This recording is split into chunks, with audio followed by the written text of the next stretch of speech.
have to say I live in Davis, but I think this is my first time or second time in Silicon Valley. So it's really exciting for us farm people to come out to the city and get close to that technology. So I work for HM.CLAUSE. It's a vegetable seed company. We breed, we produce, and we sell vegetable seeds from arugula to zucchini. And we're part of the Lima Brand Group. So there's 3 vegetable seed companies, and collectively, the Lima Brand vegetable seed companies are the second largest vegetable seed company in the world. So I put a picture here, that's myself, by the way, under all that hat and sunshades. A few months ago, at the end of last year's seasons, we had a company swap. And even though I've been in many of the agricultural universities, I had never had the chance to be on a tractor. So I put my name in the hat because I wanted to ride a tractor. And I was really surprised when Jorge accepted my invitation to swap jobs and hop on the plow here. We were actually leveling the field that day. And I thought, okay, I was going to do hours of training to be, trusted with this very expensive piece of equipment. But he said, just hop on. So he gave me quick instructions. There's 2 buttons, he said. There's the turtle and there's the rabbit. I did not get to touch the rabbit very often, I must say. And I quickly was just mesmerized by how technology made it so easy for somebody like myself, who had never been in one of these tractors, to be able to, I thought I did a pretty good job leveling the field. So it's amazing when agriculture and technology come together, but this doesn't happen very frequently. As a matter of fact, I think that even though we are in near valleys, we may be in Silicon, we may be in Sacramento or Salinas Valley, it's almost like oil and water. We don't come together, we don't speak the same language. So throughout my talk today, I would like to make a few points of why it is important for us to come closer together, to take your technologies as early as possible to the field, to get them dirty, to work them out with Jorge, so that you can understand how can your inventions that you are developing in the laboratory, your prototypes, can actually solve today's problems in the field.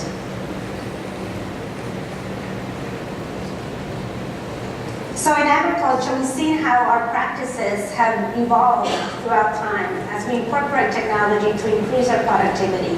So whether this is genetics, meaning new varieties that can produce better new hybrids, farm inputs, IT, smart machinery, you can see how the plow has evolved from where it was pulled by animals to where it was powered by engines. And more recently, we're seeing sensors, robotics, precision farming that are really changing the way we do farming. I'm going to be speaking today from the vegetable lens.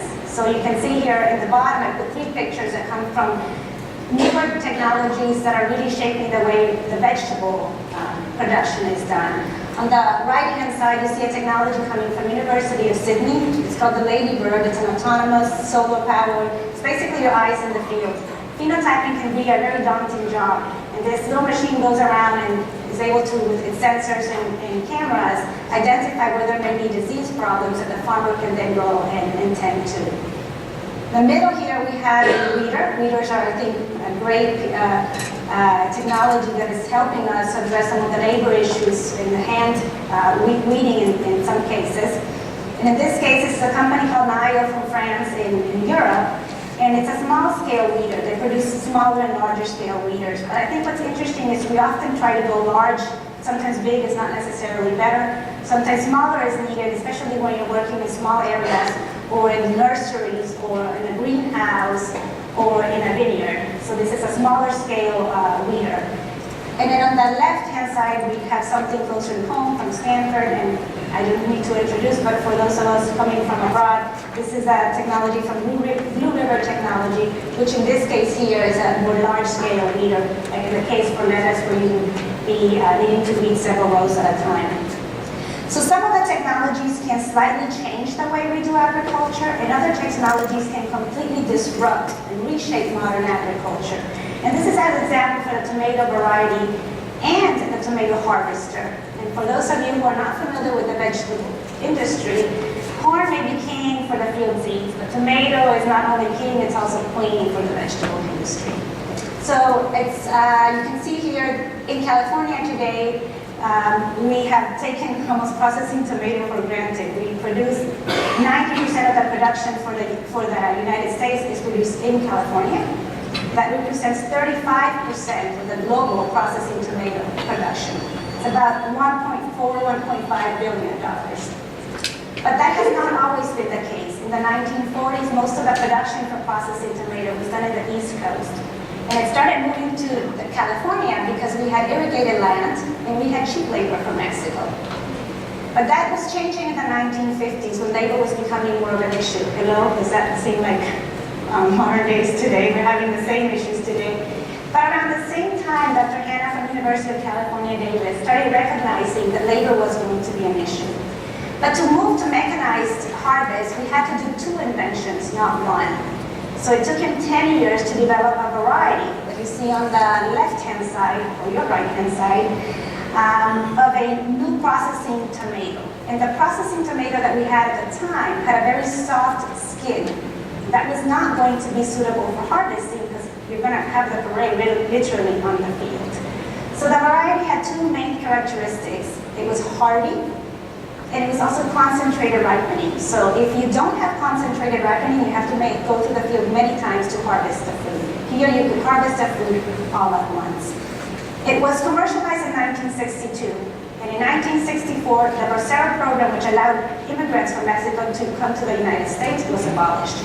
So this technology went from 2 to 3% adoption when it was released in 1962 to 25% in 1964 following the labor shortage that we were having in the United States to 100% adoption by 1970. So it has completely disrupted the way we do tomato business, and I think that hopefully processing tomatoes is here to stay in California, and we just need to make sure now that we can continue to bring technology to keep it here.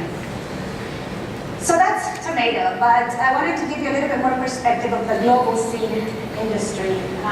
So here you have, in total, from the seed market, it's about 50 billion.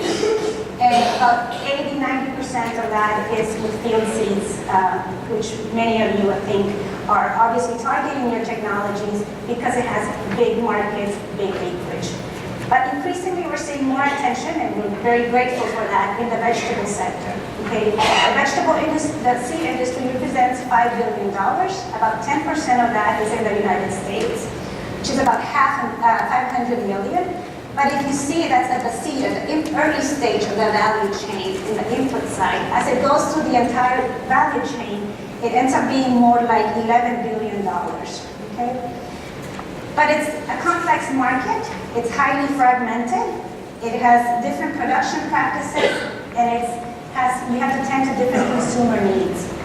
So you really have to pay attention to adapt your technologies to where it's being grown. In the right-hand side, you have a processing tomato field. This tomato is going to be most likely processed in cannery. On the other side here, you have tomatoes that are indeterminate tomatoes, and these are harvested mainly for the fresh market.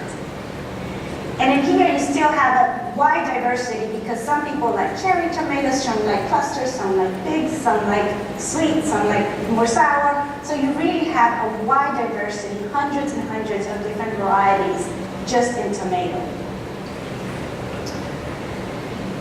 So second thing that we need to keep in mind in the vegetable industry is that it's really a global production and trade. So when you're thinking of your technology, we may want to consider whether it's going to provide a technological solutions to today's problems. So for that, we may want to consider where things are grown, or is it going to disrupt where it's produced and how it's produced, like a tomato harvester did. So for local production, for example, here most of the vegetables are consumed locally. So the main countries that are producing vegetables are the ones in the darker shade here: China, India, and the United States. They're consumed fresh, they're consumed as close as possible to the production area.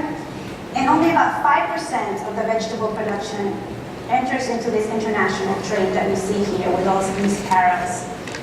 So when looking at all these arrows here, you can see that a lot of the production that is for export market, it comes from China, it comes from Mexico, and also from the Netherlands, and increasingly from Morocco in Europe. But this trade can be influenced by a number of factors, be it regulation, access to labor, trade policies, climate change. So we need to know how your technology can bring a value to address some of these changes that we're seeing. And perhaps it could make it so that it's economical feasible to maybe grow a vegetable where we're not currently growing it today.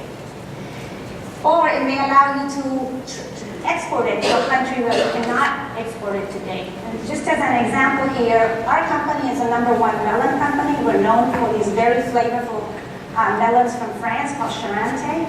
But they may not have a shelf life, and so if you go to France, enjoy them there. They're small, they're delicious.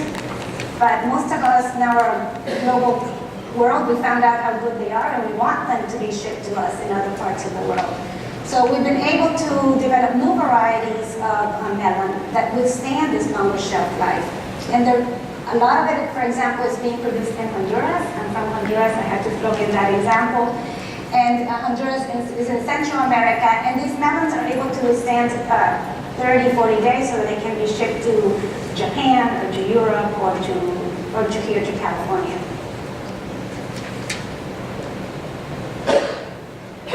So this is a simplified version of what's happening underneath all that world map, and from your left to my right, technology starts with the inputs, with the seeds. That's where our company plays a role. We're not in the fertilizer or chemical side, but it's an important part of the value chain. Primary production, as I mentioned in my previous slides, 70% of the global vegetable production is consumed fresh, less and less for processing. And of course, some of it is not consumed and it goes into feed and waste, which as I saw earlier, there's other startups focusing on how do we turn that waste into something productive. And distribution in the food and retail and food service. And when we started, I was invited to give this talk. I asked Erica and Roger to give me a little bit of education on when things are being funded. And so I took this data from some of the data they provided, but you can see where the investments, and I know you talked about this in other of your seminars here with the conference, but where we see that technology is kind of entering into the value chain is on the farm, 1.13 billion, the supply chain, and a lot of investment going into the retail and the consumer. And that's pretty exciting because I think it's really changing the way the value chain is working. In many ways, it's going to bring us closer to the consumer. And today, a lot of the requirements on how a vegetable is produced or taste comes from perhaps the not as close to the consumer, but if you're able to get direct feedback for what is it that the consumer wants, and then you have different ways of getting e-commerce, I think it'll really even change the way we breed and we develop new genetics that will obviously make it to your table. So I mentioned earlier, I'm part of the Lima Guan group. A company, my business unit focuses on vegetable seed production, but we are integrated in many ways in the value chain, starting with, here we go. Starting from plant breeding, we breed for both field seeds and vegetable seeds. We're involved in seed production. We are farmer-owned cooperatives, so we're also involved in that grain production. And then we bring value added to the cereals by creating cereal ingredients. And then we also are into taking those flours and converting them into bakery and pastry products that are sold in Europe and other parts of the world through our bakery side of the business. So where we are globally, we are the #2 vegetable seed company. We're #5 in field seeds. We're quite unique because we're owned by farmers. So if you want to validate our technology, for sure we'll hear quickly whether or not it's something that our farmers can use. They not only run the business, but they use their technologies in their own farms. So they're quick to tell us if something is good or not. So as Roger mentioned, I spent 11 years at the University of California. I joined HM.CLAUSE 3 or 4 years ago, and it was really exciting because the conversation I was having at the University of California on how do we accelerate the technologies that are being done at UC Davis, and how do we take them to the field? How do we accelerate that process? It was the same conversation we started having at HM.CLAUSE, and we connected the two. So our perspective at the time was that the California region is really rich in agriculture. As you know, we have the Salinas, the Sacramento valleys, University of California, Davis, the #1 or #2 ag university in the world. There's 8 to 10 of seed companies, our competitors included, are in California, and there's quite a bit of access to capital, as we saw from the AgFunder data. Yet, if you look about it, in the entire UC system, in 10 campuses that they have about 600 active startups today, and only about 10 or 12 of them are in ag. So really, we're not doing our job at fostering these inventions and turning them into innovations. And so we thought that what we needed to address was the value of validation. So we donated the use of one of our buildings and one of our laboratories for entrepreneurs from anywhere, from California or from around the world, to come here. And I think what differentiates us is that, yes, we give them all the services through the UC Venture Catalyst for funding. Knowing how to get access to funding is important, but knowing what's not fundable perhaps is often even more important. So we're also offering them, from the company side, access to validate their technology in the lab, in the greenhouse, or in the field. So I think to end my talk, I wanted to give you 2 examples on things that we're doing with ag startups to try to shorten the runway. We saw that the mechanical harvester took 10 years to develop. I don't think a startup has 10 years to try to develop whether your technology is going to work or not. So in these 2 examples, we've been able to develop a prototype in less than 2 years, a little bit over 1 year. And these have not been released yet, so I thought it'd be a good chance for us to share with you what we're doing and how we're doing it internally. So the first example is, I don't know how many of you are familiar with Farmville. Yay, nay? No? Oh gosh, yeah, some. Okay, so Farmville was a little, yes? Okay, admit it if you admit it. Some of you probably didn't want to admit it. Farmville was this game online that you would play. You would pretend to be a farmer, and it would send you notes. You have to go weed your field or whatever, etc. So this is the Farmville in Rio, okay? So the home garden division of our company connected with this company, yes it is, in collaboration with an incubator in France. Yes it is, works more in sensor development for pharmaceutical or luxury products like champagne, okay, throughout the entire chain. And so we took their technology, we co-developed with them this app that has yet to be named. But it's going to be released in a few weeks, and what it does is allows you to put in your coordinates for your farm, pick vegetables from our company. It's going to tell you how to grow it, and it's going to tell you how to design your garden. But more importantly, you're going to put sensors on the ground, and this is going to allow you to then measure the weather, measure the humidity in your backyard, and it's going to send you a reminder when you have to water, and hopefully make it easier so that you can grow your home garden. The second example is one that's even closer to us. It's at HM.CLAUSE, and this is for us, I think, a really exciting collaboration because it's allowed us to bring Alexa into the field. Let me introduce to you Brian on the right-hand side. He's our sweet corn breeder, and this is Jessica, and they're in the field taking notes. And yes, we try to bring the latest technologies, but you have to keep in mind that when you're in the field and taking notes of a new variety, it's hot, it's humid, sometimes it rains, so the conditions can be a little bit difficult. So you may need to make sure that you bring the right technology to the field. And so I want to show you a video of how we have changed the way, and we're now starting to take field notes. And we have a video. Kernel color is a 9. Kernel color 9. Kernel style is a 9. Kernel style 9. Sweetness is a 6. Sweetness 6. And tenderness is an 8. Erica 8.